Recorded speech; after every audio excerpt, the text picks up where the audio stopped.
You know that feeling when your entire world crashes down in a single moment? When everything you believed in, every promise made, every vow spoken, all of it turns to dust right before your eyes? I'm Sarah Mitchell, and $50 million couldn't save my marriage, but it sure as hell revealed the truth I'd been too blind to see. Before we get into this, I need to know, where are you watching from right now? Are you at home, maybe on your lunch break, or riding the bus after a long day? Drop your location in the comments. I want to know who's listening to this story, because what I'm about to tell you, it's going to hit different depending on where you are in life. And trust me, by the end of this, you're going to understand why I need you here with me. Let me paint you a picture of my life before that Tuesday afternoon, the Tuesday that changed everything. I was 32 years old, married to Marcus Mitchell for 8 years, and mother to our 6-year-old son, Tyler. We lived in a modest 2-bedroom apartment in Columbus, Ohio. Nothing fancy, but it was ours. Or at least I thought it was ours. Marcus worked as a regional sales manager for a pharmaceutical company, pulling in about $85,000 a year. Decent money, right? His parents certainly didn't think so. To them, their golden boy had married beneath him, shackled himself to a woman who contributed nothing but burden. Me, I was a part-time administrative assistant at a local insurance company, making $28,000 a year. The rest of my time went to raising Tyler, managing our home, and enduring the withering looks and cutting remarks from my in-laws at every family gathering. The Mitchells, Marcus's parents, Richard and Constance, lived in Upper Arlington, one of Columbus's wealthiest suburbs. Their sprawling colonial home sat on 2 acres, complete with a circular driveway, fountain, and gardens that required a full-time landscaping crew.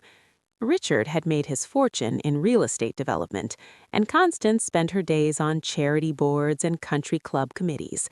From day one, they made it clear I wasn't good enough for their son. "Sarah, dear, that dress is charming," Constance would say, her lips pursed like she'd tasted something rotten. "Marshall's, was it? Or perhaps Target?" "Mom," Marcus would interject weakly, but he never really defended me, not truly. "I'm just saying, darling, appearances matter. When you're a Mitchell, people have expectations." But I wasn't really a Mitchell, was I? Not to them. Then there was Marcus's brother Derek and Vanessa, his wife. Derek was a corporate attorney, Vanessa a dental surgeon. They lived in a mini mansion in Dublin, drove matching Tesla SUVs, and had twin daughters in private school. At family dinners, Vanessa would show off her latest Hermes bag or mention their upcoming trip to the Amalfi Coast, always making sure I was within earshot. "Oh, Sarah, you simply must visit Italy someday," she'd coo, knowing damn well we could barely afford a weekend at Cedar Point. The culture, the cuisine, though I suppose not everyone can appreciate such things. I'd smile, I'd nod, I'd bite my tongue until it bled. Because I loved Marcus, or I thought I did, and I believed, God, how stupid I was. I believed that love was enough, that eventually his family would see my worth, that Marcus would finally stand up for me. I was working on the morning of October 17th when it happened. Tuesday morning, 10:47 a.m. I remember because I'd just clocked in after dropping Tyler at school. My manager, Janet, was going over insurance claims when my phone buzzed. A text from an unknown number. "Congratulations, your ticket is a winner. Please call our verification department immediately." Spam, I thought. I got 3 of these a week. Delete. But something made me hesitate. I'd bought a lottery ticket that Saturday, just one, like I did every weekend. My little ritual. $2 for a dream, my dad used to say, before he passed. I'd used the same numbers for 3 years. Tyler's birthday, our wedding anniversary, my dad's birthday, and 2 random picks. I kept the ticket in my wallet, tucked behind my driver's license. My hands trembled as I pulled it out. I opened the lottery website on my phone, hands shaking so badly I could barely type. The winning numbers stared back at me. 7, 14, 22, 28, 33, 41. I looked at my ticket. 7, 14, 22, 28, 33, 41. The office went blurry. My ears rang. Janet was saying something, but I couldn't hear her over the pounding of my heart. I'd won the Powerball jackpot, $50 million. After taxes, roughly $33 million. $33 million! I don't remember calling the lottery commission. I don't remember Janet driving me to their downtown Columbus office. What I do remember is sitting in a sterile conference room, signing papers with trembling hands, being told the money would be wired to a private account within 48 hours, and that I should seek legal and financial counsel. Congratulations, Mrs. Mitchell. Your life just changed forever. He had no idea how right he was. I drove home in a daze, my mind racing. Marcus. I had to tell Marcus. We could pay off our student loans, buy a house, set up Tyler's college fund, maybe even take that vacation Vanessa was always bragging about. We'd be secure. Finally, his parents would see that I wasn't dead weight, that I'd brought something valuable to their precious family. I called him. Voicemail.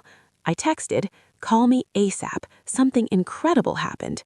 No response. Tyler was at school. I had 4 hours before pickup.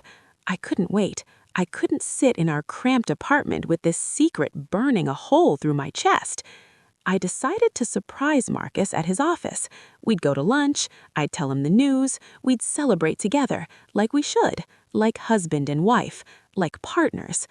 I put on my nicest outfit, a navy blazer I'd found at TJ Maxx, and my good black pants, and drove across town to Meridian Pharmaceuticals, the gleaming glass tower where Marcus worked on the 14th floor. The receptionist in the lobby, Chelsea, knew me. I'd brought Marcus lunch enough times. "Hey, Sarah, here to see Marcus?" She smiled, tugging her blonde hair behind her ear. "Surprise visit," I said, holding up a white lie. "Is he in his office?" "Should be. Want me to buzz him?" No, I want it to be a surprise." She winked. "Go on up. You know the way." The elevator ride to the 14th floor felt like an eternity. My mind spun with possibilities. Maybe we'd buy that Victorian house I'd always loved in German Village. Maybe we'd travel. Maybe Marcus would finally quit talking about his parents' approval and just be happy with me, because of me. The 14th floor was quiet. Most sales reps were out on calls. I walked down the familiar hallway, past the break room, past the conference rooms, toward Marcus's corner office. And that's when I heard it. Laughter. A woman's laughter, high and breathy. Then Marcus's voice, low and intimate. God, I've been thinking about this all morning. I froze. My hand was on the door handle. More laughter. "We shouldn't. Not here, Marcus. What if someone—" "Everyone's out. We're alone." My heart stopped beating. Or maybe it beat so fast I couldn't feel individual beats anymore. I pushed the door open. The scene before me will be burned into my brain until the day I die. Marcus's desk was pushed against the window overlooking downtown Columbus. He was leaning against it, his shirt half unbuttoned, tie loose around his neck. And perched on that desk, her legs wrapped around his waist, her designer blouse hanging open, was Vanessa, my sister-in-law, Derek's wife, the mother of those twin girls, the woman who'd condescended to me at every family dinner for 8 years. They sprang apart like teenagers caught by their parents. "Sarah!" Marcus's face went white. "Oh, God." Vanessa had the decency to look shocked, at least. She scrambled off the desk, frantically buttoning her blouse. Her perfect lipstick was smeared. Her $300 haircut was mussed. I couldn't speak. My mouth opened, but no sound came out. This isn't... We weren't... Marcus was pulling his shirt together, his hands shaking. How long?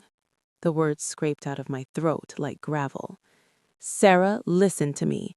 How long? They looked at each other. A glance that said everything. This wasn't a mistake. This wasn't a one-time thing. This was a pattern, a relationship. 3 years, Vanessa said quietly, adjusting her skirt. She wouldn't meet my eyes. 3 years. 3 years while we sat at family dinners. 3 years while I played with her daughters. 3 years while Derek bragged about their perfect marriage. 3 years while I struggled to be good enough for the Mitchell family. Does Derek know? I asked. No, Marcus said quickly, and he doesn't need to. Sarah, we can work this out. We can... I laughed. It came out harsh, brittle, wrong. Work this out? Work this out? You don't understand, Vanessa said, finally looking at me. And in her eyes, I saw something worse than guilt. I saw pity. Marcus and we're on the same level. We understand each other, the pressure of our families, the expectations. The what? I raised my voice. The pressure? The expectations? You're a good person, Sarah. You're a wonderful mother to Tyler. But Vanessa and we connect in ways that... Stop. I held up my hand. Just stop. I looked at them both, my husband of 8 years and his brother's wife, and something inside me crystallized. All the years of feeling inadequate, of being looked down upon, of watching Marcus fail to defend me while his family treated me like hired help, it all made sense now. I wasn't imagining it. I wasn't being sensitive. They really did think I was beneath them. And Marcus agreed. I want a divorce, I said, calmly. Sarah, don't be dramatic. A divorce, Marcus. I'll have papers drawn up by the end of the week. Think about Tyler, he said, and that manipulation made rage bubble up in my chest. I am thinking about Tyler. I'm thinking about what kind of example I want to set for my son, what kind of father he deserves. I turned to leave, and Vanessa spoke. For what it's worth, I'm sorry. I never wanted to hurt you. I looked back at her. You're not sorry. You're sorry you got caught. I walked out of that office with my head high, made it to the elevator, rode down 14 floors, walked through the lobby past Chelsea's cheerful wave, got into my car, drove 3 blocks, and then pulled into an empty parking lot and screamed until my throat was raw. Then I sat there, hands gripping the steering wheel, and I thought about the lottery ticket, about the $50 million sitting in an account with my name on it. And I started to plan. I didn't tell anyone what I'd seen. Not that day, not that week. I picked up Tyler from school like normal, made him his favorite mac and cheese for dinner like normal, helped him with his homework like normal. When Marcus came home at 7 p.m., 3 hours later than usual, I was putting Tyler to bed. Sarah. He stood in the doorway of Tyler's room, his face haggard. We need to talk. Not in front of Tyler, I said calmly. I kissed my son goodnight, turned on his nightlight, and followed Marcus to our bedroom. He closed the door and immediately started, I'm so sorry. God, Sarah, I'm so sorry. It was a mistake, a terrible mistake. 3 years isn't a mistake, Marcus. It's a choice. He sat on the edge of our bed, head in his hands. I don't know what I was thinking. The stress at work, my parents constantly comparing me to Derek. Vanessa was going through problems with Derek. Stop. I don't want to hear excuses. What do you want? He looked up at me and I saw something in his eyes I'd never seen before. Fear. He was afraid of losing control of the narrative. I want you to move out. Sarah, tonight. Pack a bag, go stay with your parents. I'm sure they'll be thrilled to hear why their golden boy's marriage is falling apart." "You can't tell them," he said quickly, too quickly. "If my parents find out about Vanessa and me, it'll destroy the family. Derek doesn't know, the girls don't know." "That's not my problem." "Please," he grabbed my hand. I pulled it away like he'd burned me. "Please, Sarah, give me a chance. We can go to counseling. We can—" "Did you ever love me?" I asked. "When you proposed, when we got married, when I gave birth to your son, did you ever actually love me?" He hesitated, just for a second, but that second told me everything. "I cared about you," he said finally. "I still do. You're a good person, Sarah, a good mother. But you never loved me." "I thought I did. I wanted to, but my family—" "Your family convinced you I wasn't good enough." He didn't deny it. "Get out. Pack your things and get out." He left that night with a suitcase and his laptop. I locked the door behind him and stood in our silent apartment, feeling the weight of everything that had just collapsed. Then I pulled out my phone and called the lawyer whose card the lottery commission had given me. "Mr. Anderson, this is Sarah Mitchell. We spoke yesterday about my lottery winnings. I need to hire you for something else, too. Divorce proceedings. And I need you to keep the lottery win completely confidential, especially from my soon-to-be ex-husband." Over the next 2 weeks, I became someone I didn't recognize, someone calculating, someone strategic. I met with lawyers, financial advisors, real estate agents, all in secret, all paid from my windfall, all while pretending to be the heartbroken wife trying to save her marriage. Marcus was living with his parents in Upper Arlington. He called every day, begging to come home, promising to end things with Vanessa. I told him I was thinking about it, that I needed time to process. Meanwhile, I discovered the full scope of the betrayal. My lawyer's investigator found text messages, hotel receipts, restaurant charges, 3 years of evidence, all laid out in a manila folder that made my stomach turn. They'd met up twice a month, sometimes more, always at hotels in surrounding cities, Cleveland, Cincinnati, Indianapolis, where no one would recognize them. They'd even taken a weekend trip to Chicago last spring, while I was home with Tyler, who had the flu, and Derek was at a legal conference in Miami. The investigator found something else, too: financial irregularities in our joint account.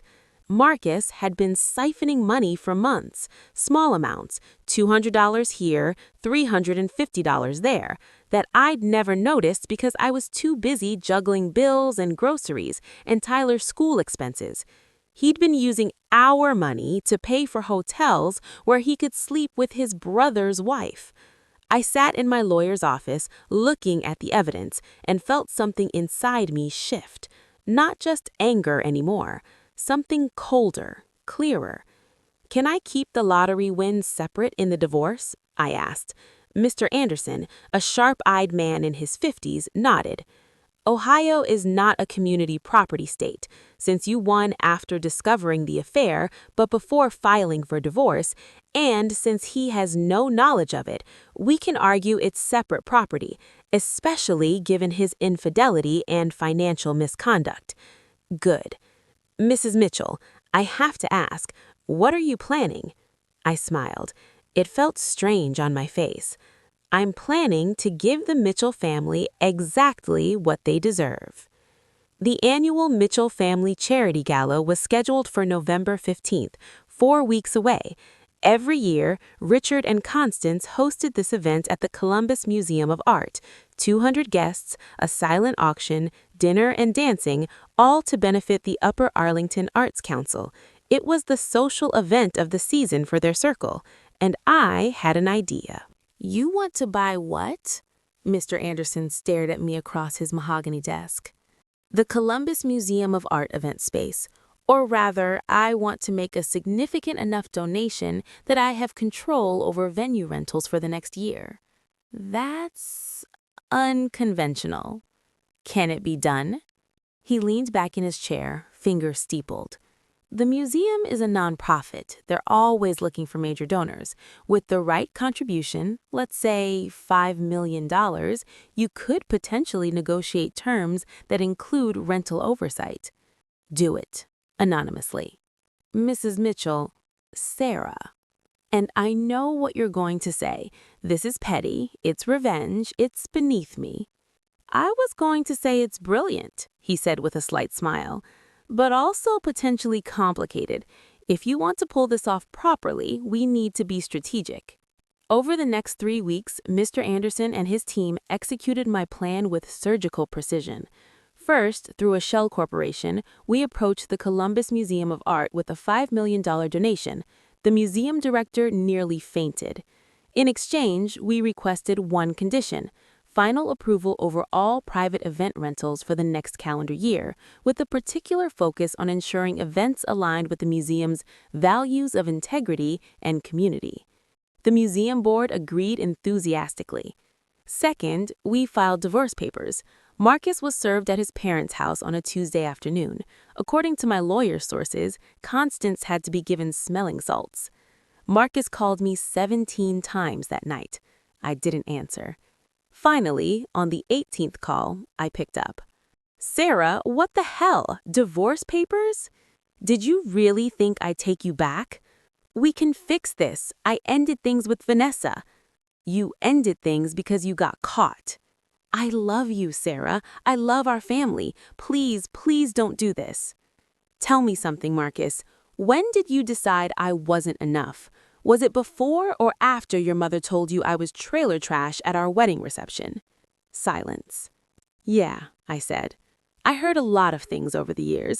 I just convinced myself it didn't matter because you loved me. But you didn't, did you? You never stood up for me. Not once. Not to your parents, not to Vanessa, not to anyone. That's not fair." "What's not fair is spending 8 years making myself smaller so your family would accept me. What's not fair is raising your son while you screwed your sister-in-law in hotel rooms. What's not fair is you taking money from our account to pay for your affair. I'll pay it back." "I don't want your money, Marcus. I don't want anything from you except shared custody of Tyler and to never have to see your face again." I hung up. The phone rang immediately. I turned it off. Third, we leaked very carefully, very strategically, certain information to certain people. Nothing illegal, nothing actionable, just hints, whispers, the kind of gossip that spreads through Upper Arlington like wildfire. Derek's law partner's wife, who played tennis with Constance, mentioned seeing Marcus and Vanessa at a Columbus restaurant last spring. "Probably just family business," she'd said with a knowing smile.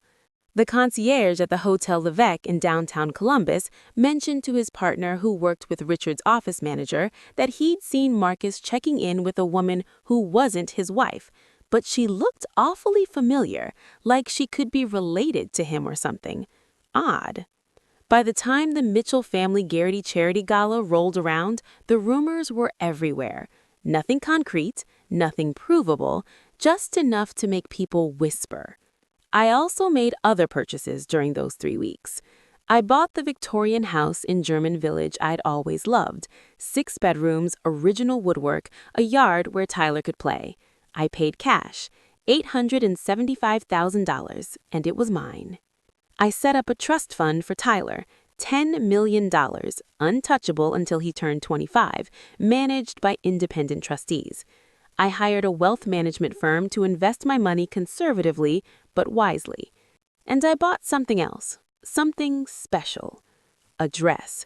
A real dress, not from TJ Maxx or Target, a custom gown from a designer boutique in the short north, made of midnight blue silk with hand-beaded details that caught the light like stars. It cost $8,000, more than I used to make in 3 months. When I tried it on, I didn't recognize myself. The woman in the mirror looked confident, powerful, like she belonged anywhere she chose to be. "Stunning," the boutique owner said. "What's the occasion?" "A funeral and a rebirth." Marcus tried to see Tyler during those weeks. I allowed supervised visits at a neutral location. My son was confused. Why was Daddy living with Grandma and Grandpa? Why were Mommy and Daddy not talking? Sometimes grown-ups need space to figure things out, I told him, stroking his hair. But Daddy and I both love you so much. That will never change. Is it because of me? He asked, his little face worried. Oh, baby, no, never. You're the best thing that ever happened to me. This is about grown-up stuff, okay? Nothing to do with you. But inside, I was furious. Furious that Marcus's choices had hurt our son. Furious that I had to comfort Tyler through a divorce caused by his father's betrayal. That fury fed my resolve. The day before the gala, I received a phone call from an unknown number. Sarah, it's Constance. I almost hung up, but curiosity won. Yes? I wanted to talk to you about these divorce proceedings. Marcus is beside himself. Surely you can understand. Understand what? That your son cheated on me with his brother's wife? A sharp intake of breath. Those are just rumors, vicious rumors. You can't possibly believe. I walked in on them, Constance, in his office. 3 years it had been going on. Silence. Long and heavy. Even so, she said finally, her voice icy. Divorce is so common, so ordinary. I had hoped you'd have more dignity than to drag our family through this. I laughed, actually laughed.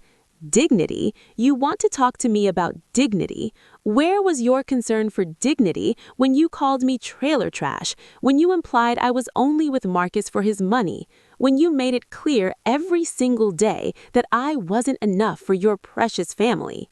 I never.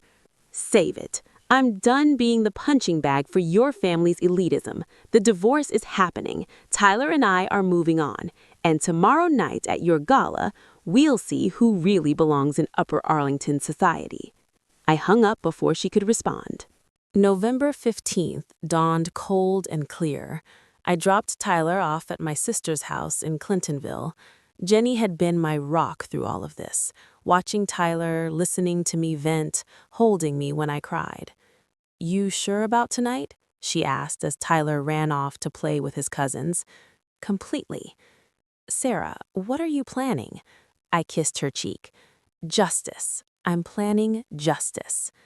I spent the afternoon getting ready, hair professionally styled in soft waves, makeup done by an artist from the Mac counter at Easton, nails painted a deep crimson, and that dress, that beautiful, expensive, perfect dress that made me feel like royalty. When I looked in the mirror, I saw someone new. Someone who'd been there all along, just hidden under years of trying to shrink herself to fit into spaces that were never meant for her. I arrived at the Columbus Museum of Art at 6:45 p.m. The gala started at 7, early but not too early. The museum was transformed. Soft golden lights, flowers everywhere, a string quartet playing in the atrium. Guests in tuxedos and evening gowns mingled with champagne flutes, laughing and networking. And there, greeting guests at the entrance like the queen and king they believed themselves to be, were Richard and Constance Mitchell. Constance wore a champagne-colored gown with her signature pearls. Richard stood beside her in a perfectly tailored tuxedo. They looked like old money, establishment, power. They saw me approaching, and their faces went through a remarkable transformation. Surprise, confusion, disdain. Sarah, Constance said icily, what are you doing here? Attending the gala, I said pleasantly. It's for charity, isn't it? Open to the public? It's invitational only, Richard said, and you weren't invited. I pulled an elegant envelope from my clutch. Actually, I was. I'm a member of the museum's benefactor circle. All major donors receive automatic invitations to museum events. Constance's eyes narrowed. You, a benefactor circle member? Those donations start at $10,000 annually. I'm aware. I smiled. Now, if you'll excuse me, I'd like to enjoy the evening. I walked past them into the atrium, feeling their stunned stares on my back. The gala was exactly as I'd expected. Columbus's elite, all performing wealth and status. I recognized several faces from local news, business leaders, politicians, society fixtures.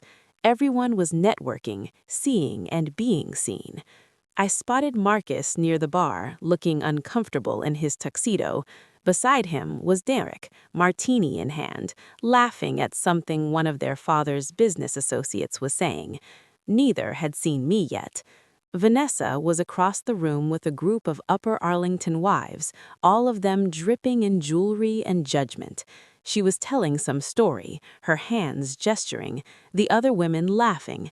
She looked like she belonged, like this was her world, but her eyes kept darting to Marcus, and his kept finding her. Even here, even surrounded by their respective spouses' family, they couldn't help themselves. I accepted a champagne flute from a passing waiter and wandered through the crowd. Several people I vaguely recognized from Mitchell family events did double takes when they saw me. The whispers started immediately. Is that Sarah Mitchell? I heard they're getting divorced. Well, she's certainly cleaned up nicely. Where do you think she got that dress? Maybe the settlement? I smiled to myself. If they only knew. At 7:30, Constance took the stage for her welcome speech. The crowd quieted, all eyes on the matriarch of the Mitchell family.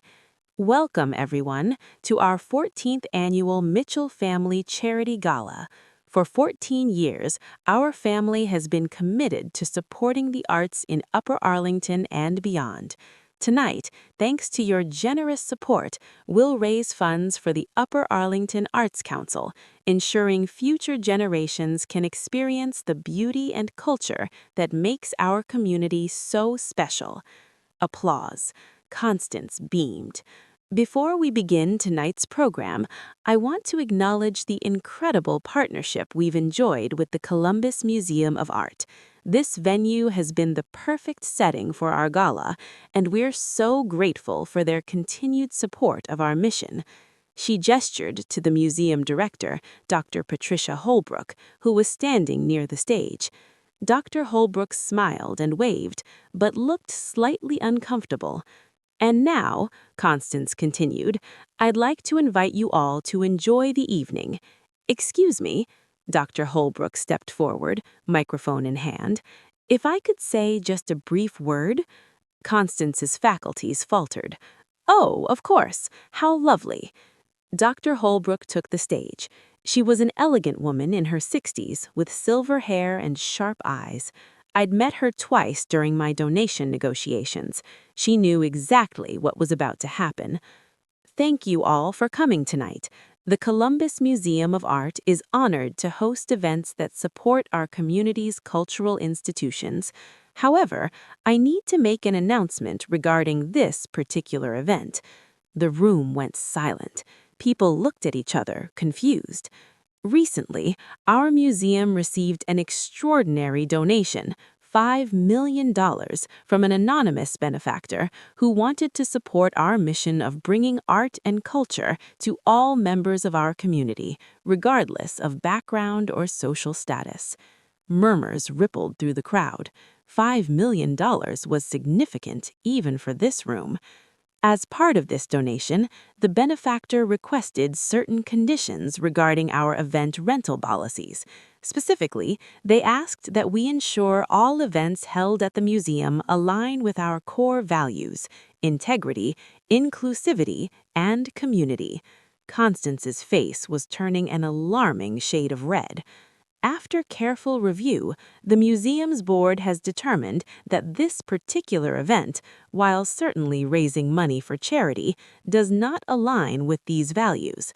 Specifically, concerns have been raised about the exclusionary nature of the benefiting organization and certain personal conduct issues involving key family members organizing the event. The murmurs turned to shocked whispers. People were pulling out their phones. Some were looking towards the Mitchells. Therefore, effective immediately, the museum is canceling this event. All attendees will receive full refunds for their tickets. We apologize for any inconvenience, but we must uphold our institutional values." Chaos erupted. Constance rushed toward Dr. Holbrook, Richard close behind. "You can't do this. We have a contract." "Your contract includes a morality clause," Dr. Holbrook said calmly. "Given recent information about infidelity and ethical concerns involving family members, the museum is exercising its right to terminate." "What infidelity? What are you talking about?" Dr. Holbrook's eyes found mine across the room. She gave me the slightest nod. That was my cue. I walked toward the stage, my heels clicking on the marble floor. The crowd parted like the Red Sea. Everyone was staring now. "I can explain," I said, my voice carrying across the now silent atrium. Marcus saw me. His face went white. "Sarah, don't!" "The anonymous benefactor who donated $5 million to the museum?" I stepped onto the stage beside Dr. Holbrook. "That was me." You could have heard a pin drop. Constance's mouth opened and closed like a fish. "You? That's impossible. You don't have that kind of money. You work part-time at an insurance company." "I won the lottery," I said simply. "Powerball. $50 million. I found out the same day I discovered Marcus having an affair with Vanessa." The shocked silence broke into a tsunami of noise.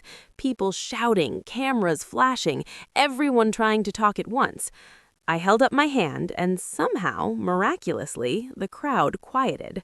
For 8 years, I tried to be good enough for this family. I wore the wrong clothes from the wrong stores. I worked the wrong job for the wrong salary. I came from the wrong background with the wrong pedigree, and no matter what I did, no matter how hard I tried, I was never enough. I looked at Constance. "You called me trailer trash at my wedding. You implied I was a gold digger even though Marcus and I had nothing but student loans and dreams. You made me feel small every single day." I looked at Vanessa, who was frozen by the bar, Derek beside her looking confused and furious. "You condescended to me at every family gathering while sleeping with my husband behind my back for 3 years." Derek's confusion turned to horrified understanding. He stared at Vanessa. 3 years? Vanessa's face crumbled. "Derek, 3 years?" he repeated, his voice rising. "You've been fucking my brother for 3 years?" The crowd was enthralled now. This was better than any reality show. I continued. "I could have kept quiet. I could have taken my lottery winnings, divorced quietly, moved on with my life. But then Constance called me and told me I was dragging the family through divorce drama. She asked me to have dignity. I laughed, and it echoed through the atrium. Dignity from a family where the golden boy sleeps with his sister-in-law while his wife raises their son, where money and status matter more than honesty or kindness, where people are judged not by their character but by their net worth. "You vindictive bitch," Constance hissed. "Maybe," I agreed, "but I'm a vindictive bitch with $50 million and a very good lawyer. So let me tell you what's going to happen next." I pulled out my phone, tapped a few buttons, and the large screen behind me, normally used for auction displays, lit up with bank statements, hotel receipts, text messages, 3 years of evidence. "This event is over, but before you all leave, I want you to understand something. Wealth doesn't make you better than anyone else. A big house in Upper Arlington doesn't give you the right to look down on people working honest jobs, and having a trust fund doesn't make you a good person." I stepped down from the stage and walked directly to Marcus. He looked like he might throw up. "Tyler deserves better than a father who lies and cheats. He deserves better than grandparents who value reputation over integrity. So here's what's going to happen. We're getting divorced. You'll get fair custody. I won't keep your son from you, but you'll never control me again. You'll never make me feel small again." I turned to the crowd. And for everyone here who's ever been made to feel less than because you didn't have the right address or the right last name, know that you're worth more than people like this will ever be. I walked out of the Columbus Museum of Art with my head held high, leaving 300 stunned guests and one destroyed family in my wake.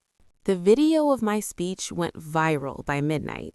Someone had recorded it on their phone, probably several someones, and by the time I got home to my sister's house, it had been posted on Twitter, TikTok, Instagram, and YouTube.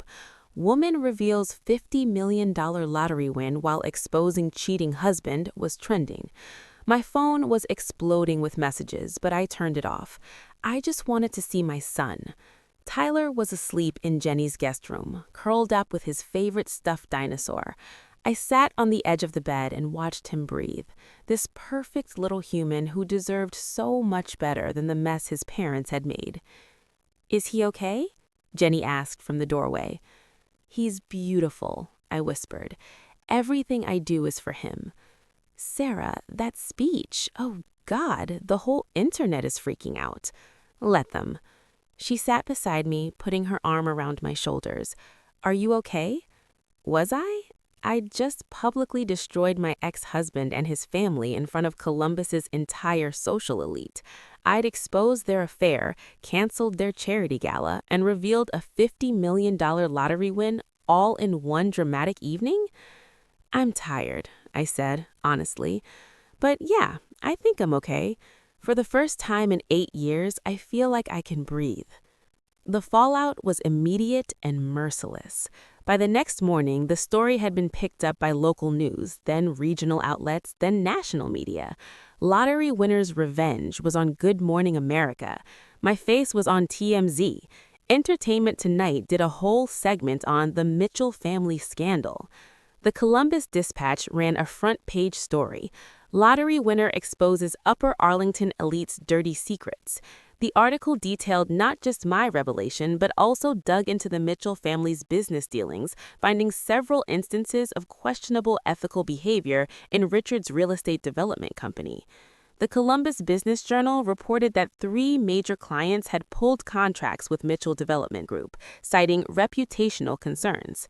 The Upper Arlington Arts Council, the charity that was supposed to benefit from the gala, issued a statement declining any future association with the Mitchell family and returning previous donations, saying they could not in good conscience accept funds from a family whose values did not align with the community spirit of inclusivity and integrity the council championed. That one made me smile. Derek filed for divorce from Vanessa within 48 hours. According to gossip I heard through mutual acquaintances, their confrontation after the gala had been explosive. Vanessa had tried to blame it on me, saying I'd seduced Marcus first, that she and Marcus had only turned to each other after I'd failed as a wife. Derek hadn't bought it. The evidence I'd displayed was too damning. Marcus tried to contact me through his lawyer, claiming I'd damaged his reputation and requesting an emergency hearing to contest the divorce terms. My lawyer, Mr. Anderson, laughed him out of the room. "Your client committed adultery, misappropriated marital funds, and was publicly exposed for both," Mr. Anderson told Marcus's attorney. "My client is being extremely generous by not pursuing additional damages. I suggest you advise him to accept our terms and move on quietly." Constance and Richard were the most affected. Their social standing in Upper Arlington took a nosedive. Country club memberships weren't revoked, old money protects old money, but they were suddenly persona non grata at the events they'd once ruled. Invitations dried up. Charity boards quietly asked Constance to step down. Richard's business partners started distancing themselves. The whispers at the Columbus Athletic Club, at the Upper Arlington Country Club, at the fundraisers and galas and private parties, they were brutal. "Did you hear about the Mitchells? That poor Sarah girl, can you imagine? I always thought Constance was a bit much. And Vanessa, with her own brother-in-law, those poor children. Karma, as they say, is a bitch." But the most surprising part of the aftermath was the public response to me. I received thousands of messages on social media, through my lawyer, even letters forwarded to Mr. Anderson's office. Women from all over the country sharing their own stories of feeling inadequate, of being looked down on by wealthy in-laws, of staying in bad marriages because they believed they had no options. "I inspired you to leave," one woman wrote. "I've been enduring my husband's family's contempt for 15 years. Watching you stand up to them made me realize I deserve better. Thank you for showing us it's okay to fight back," another said. "I'm a single mom working 3 jobs. My son's father is from a wealthy family who treats me like garbage. You gave me hope that things can change." I read every single one. I cried over most of them. Because that's what this was really about, wasn't it? Not revenge, not humiliation. It was about all the people who'd been made to feel less than, about showing them that you don't have to accept being treated as inferior. 3 weeks after the gala, I did my first interview. A producer from a morning show reached out, and after discussing it with my lawyer and my therapist, yes, I'd started therapy, blowing up your life requires professional support, I agreed. The interview aired on a Tuesday. I wore a simple blue dress, my hair natural, minimal makeup. I wanted to look like myself, not like the character I'd played at the gala. The host, Michelle Torres, was professional and warm.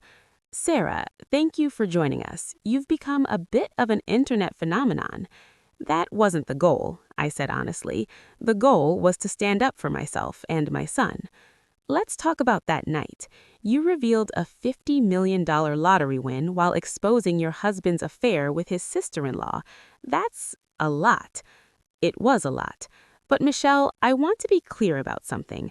I didn't do it for the spectacle. I did it because I'd spent 8 years trying to be good enough for people who had already decided I wasn't, and I wanted them to know that their judgment was wrong.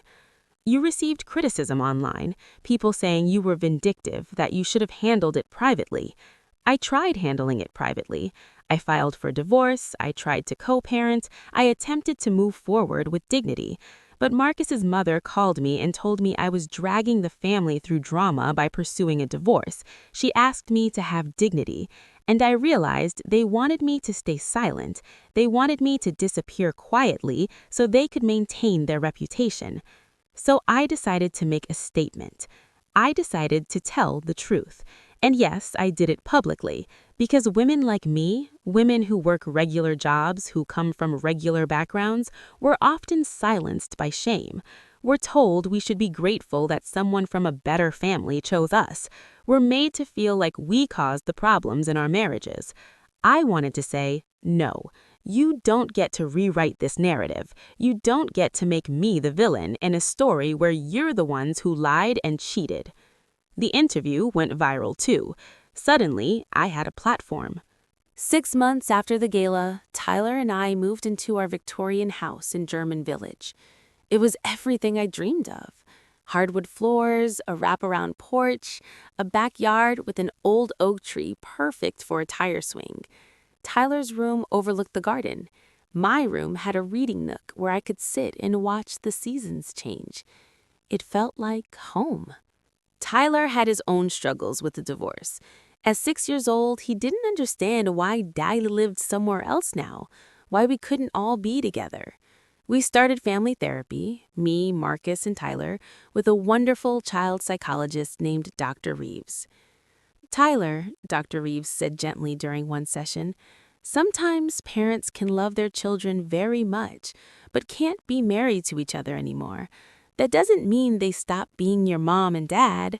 It just means they live in different houses." "But why?" Tyler asked, his little face scrunched up in confusion. Marcus looked at me. I looked at him.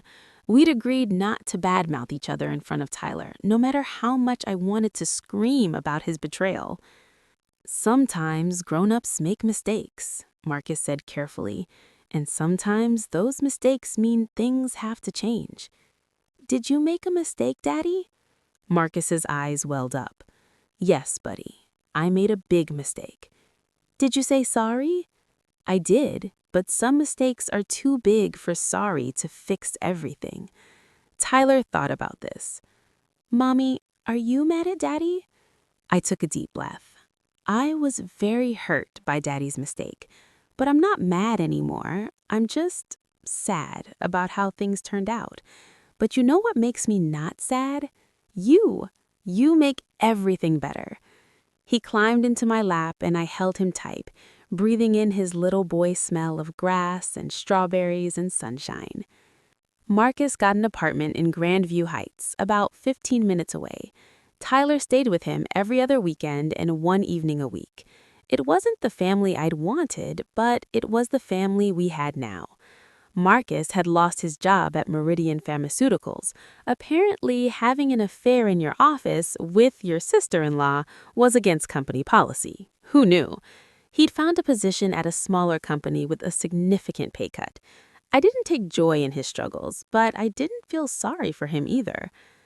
Vanessa and Derek's divorce was finalized around the same time as ours. Derek got primary custody of the twins after evidence surfaced of her frequent absences for her affair. She saw them every other weekend, and according to mutual friends, the girls were confused and hurt by what had happened. I felt for those little girls. They didn't ask for any of this.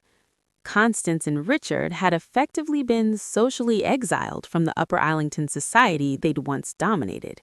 Richard's business had taken such a hit that he'd been forced to sell off several properties and downsize operations.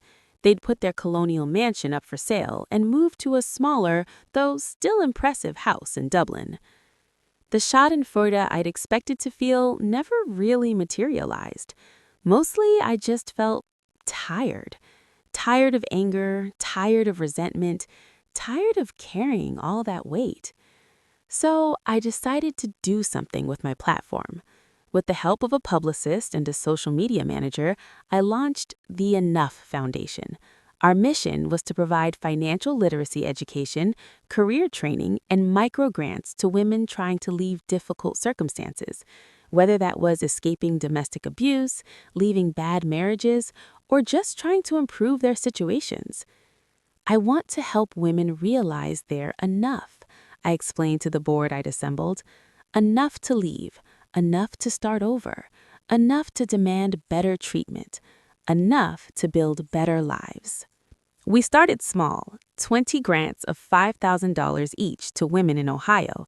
The applications poured in, hundreds of women sharing their stories, single moms working multiple jobs, wives in emotionally abusive marriages, daughters caring for aging parents while trying to start careers, immigrants trying to build businesses. Reading their stories broke my heart and filled it simultaneously. One woman, Maria, used her grant to finish a nursing certificate program she'd had to leave when her husband abandoned her with 3 kids. Another, Jennifer, put the money toward a divorce attorney and first month's rent on an apartment, finally leaving a marriage where her husband had controlled every penny and isolated her from her support network. Each success story felt like a small redemption, like maybe blowing up my life so publicly had served a purpose beyond personal vindication.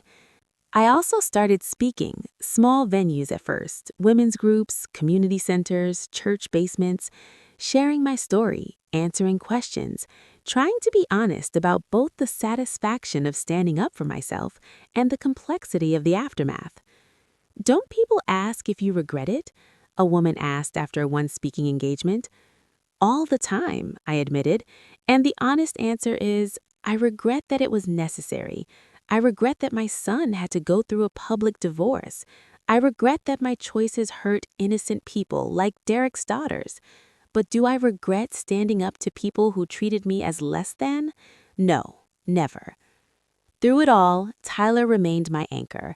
We established new routines: Saturday morning pancakes, Sunday afternoon park visits, bedtime stories every night. I made sure his life was as stable as possible despite all the chaos. He started 2nd grade in the fall at a new school. His teacher, Mrs. Peterson, pulled me aside after the first week. "Tyler is such a sweet boy, very thoughtful, very kind to the other students." "Thank you. He's been through a lot this year." She nodded knowingly. "I saw the news coverage. For what it's worth, I think you handled it incredibly well. My sister went through something similar, not the lottery part, but the infidelity, the in-laws, all of it. She stayed silent for years because she was afraid of what people would think. Watching you stand up for yourself gave her courage to finally leave. These moments, these connections with strangers who saw themselves in my story, made the whole ordeal feel worthwhile. I also reconnected with old friends I'd lost touch with during my marriage, college roommates, high school friends, people I drifted away from because I was always trying to please the Mitchell family. We met for coffee, for dinners, for wine nights on my new porch. They reminded me of who I'd been before I started shrinking myself to fit into spaces that were too small.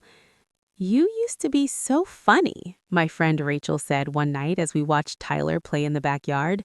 "When we were in college, you were always the one making everyone laugh, starting adventures, staying up all night talking about dreams." "I forgot about that version of me," I said softly. "She's still there," Rachel assured me. "She was just buried under all that bullshit, but she's coming back." And she was right. Little by little, day by day, I was finding myself again. 9 months after the gala, I ran into Marcus at Tyler's school spring concert. I'd arrived early to get a good seat. Tyler was playing the triangle in the second-grade orchestra, and he was so excited. I was settling into my folding chair when Marcus slid into the seat beside me. "Sarah." "Marcus." I kept my eyes on the stage. "Can we talk?" "We're at our son's concert." "After, please." I looked at him, really looked at him, for the first time in months. He'd lost weight. There were shadows under his eyes. His suit was nice, but not expensive. Probably off the rack, not custom tailored like the ones his mother used to insist he wear. "5 minutes," I said, "after the concert."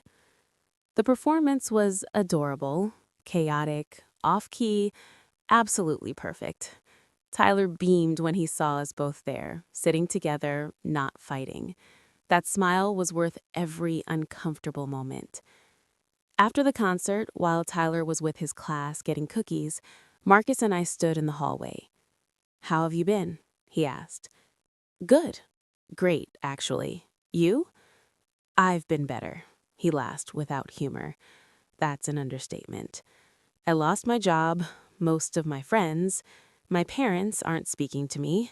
Mom blames me for ruining the family reputation, and I'm living in a 900-square-foot apartment in Grandview." "I'm sorry you're struggling," I said, and meant it. "But Marcus, you made choices. You have to live with the consequences." "I know. I do know that. And I'm not asking for sympathy or forgiveness. He ran his hand through his hair, a gesture I'd once found endearing. "I wanted to tell you that I'm in therapy.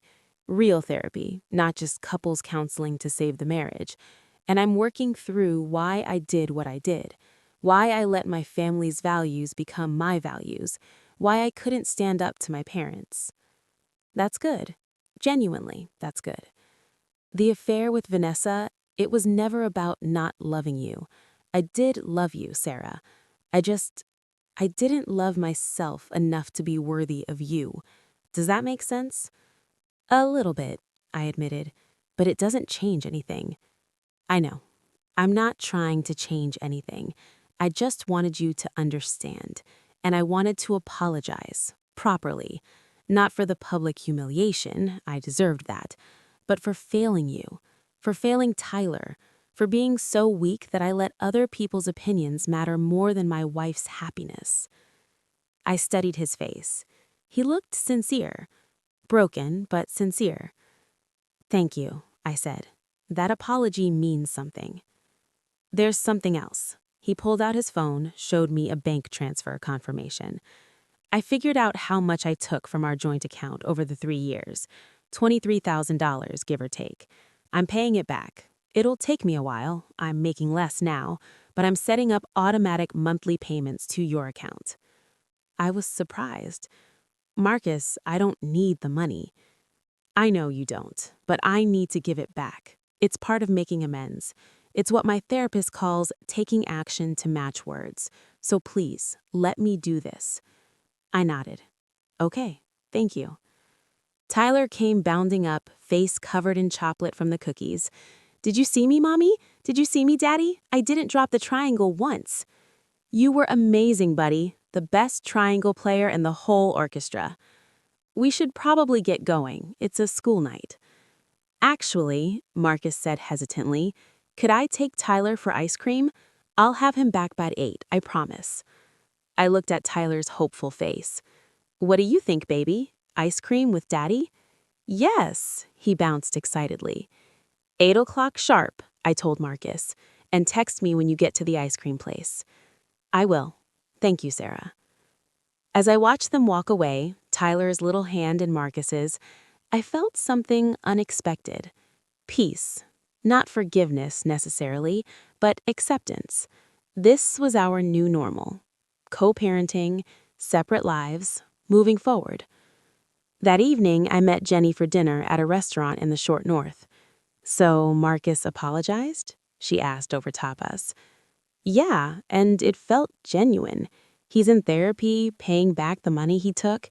He seems like he's actually dealing with his issues. Good for him, I guess. Doesn't mean you should take him back. God, no, I laughed. That ship has sailed, sunk, and been explored by deep-sea divers. But for Tyler's sake, it's nice to not hate his father quite so much. Jenny raised her sangria. To healthy co-parenting and not hating your ex. I'll drink to that. We talked about other things. Her job, her kids, my foundation work. Normal life. Regular conversation. It felt wonderful. As we were leaving the restaurant, I saw a familiar face at the bar. Dr. Holbrook from the Columbus Museum of Art. Dr. Holbrook, I approached. She turned and smiled warmly. Sarah, how lovely to see you. How have you been? Really well, actually. I wanted to thank you again for that night. I know it was awkward and complicated. Nonsense, she said, gesturing for me to sit. It was the most exciting board meeting we'd had in years. The publicity from that evening actually increased our membership and donations significantly. Everyone wanted to be associated with the museum that stood up against the Upper Arlington elite. I laughed. Well, I'm glad something good came out of it. More than you know. That donation you made, we've used it to start a program providing free art classes to underserved communities in Columbus.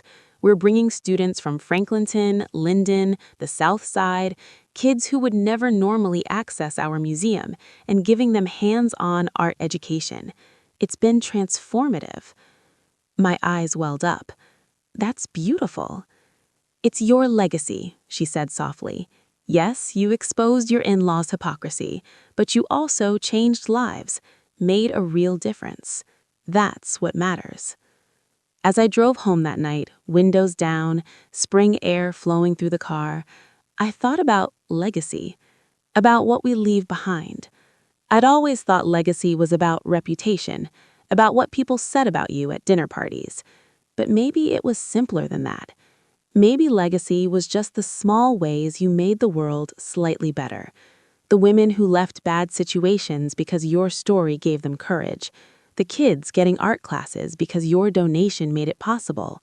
Your son learning that standing up for yourself wasn't vindictive, it was necessary.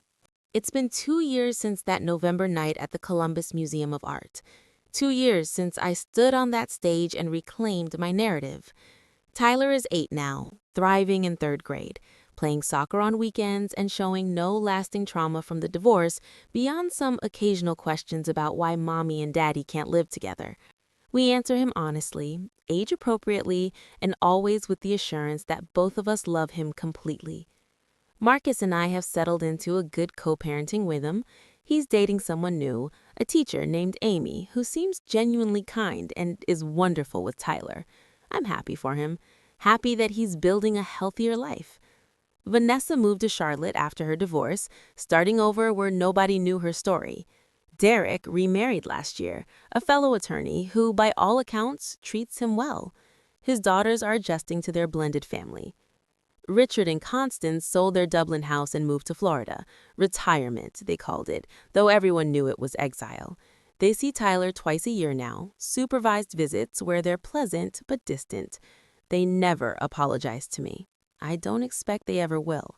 Some people carry their pride to the grave. As for me, I'm building something beautiful. The Enough Foundation has expanded to 6 states. We've given out over 400 grants totaling more than $2 million. We've helped women start businesses, leave abusive marriages, finish degrees, get custody of their children, and build the lives they deserve. I hired a small staff, a program director, a grant coordinator, and an outreach specialist. We're renting office space in the Short North, that same neighborhood where I had dinner with Jenny 2 years ago. Every day I walk into that office and see the faces of the women we've helped lining the walls.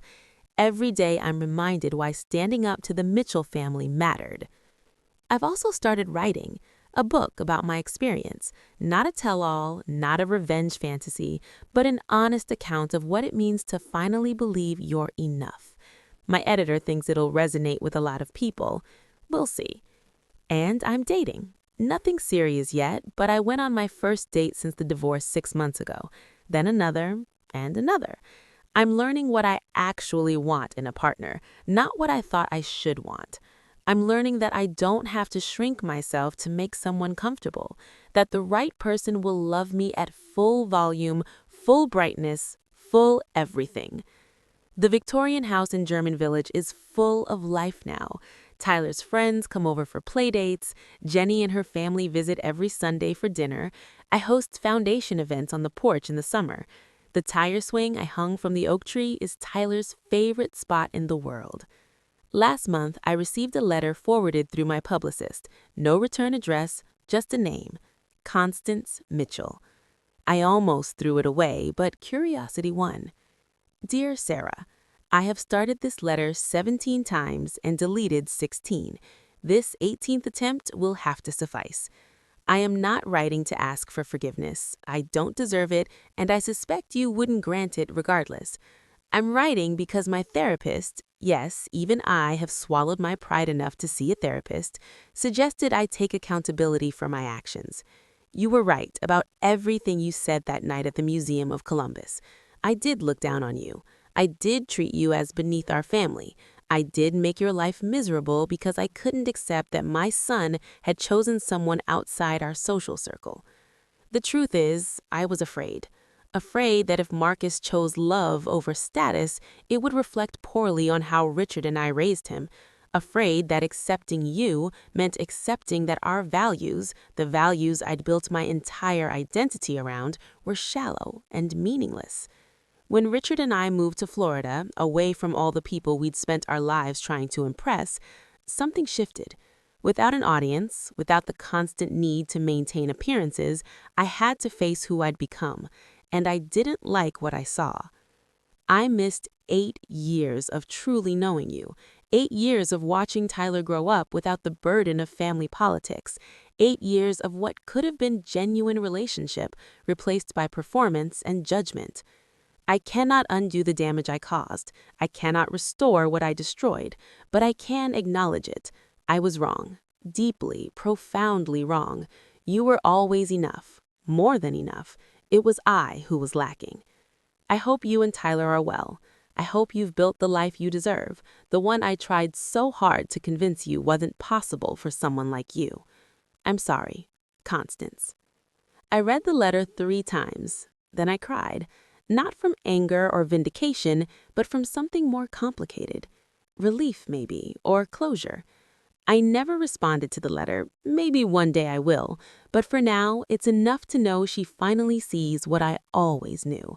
I was never the problem. So where are we now, you and me? You've been with me through this whole journey from that terrible Tuesday afternoon to this moment right now. I want to know, what did you think of this story? Did it resonate with you? Have you ever been in a situation where you had to choose between staying small and standing up? Drop a comment and let me know. I read every single one.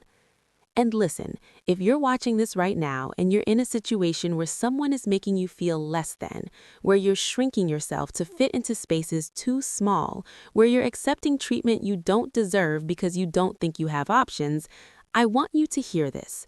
You are enough, exactly as you are, right now, today. You don't need a lottery win to deserve respect. You don't need wealth or status or the right last name to deserve dignity. You just need to believe it yourself. That's the real lesson here. Not the revenge, not the public confrontation, not the $50 million. It's the moment I looked at myself in the mirror and decided I was worth fighting for. That's the moment everything changed. The money helped, sure. It gave me options and power and leverage. But the courage, the strength to stand up, that came from inside. And you have it too. I promise you do.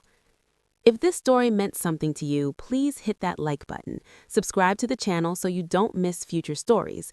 Share this with someone who needs to hear it. Maybe someone who's been made to feel small, who needs a reminder that they're worth fighting for. And drop a comment telling me where you're watching from and what you're taking away from this story. I want to build a community here, a space where we can share our experiences, support each other, and remind each other that we're all enough. Thank you for listening to my story. Thank you for being here with me. Thank you for caring. This is Sarah Mitchell, reminding you, you are enough. You always were, you always will be. Now go out there and believe it.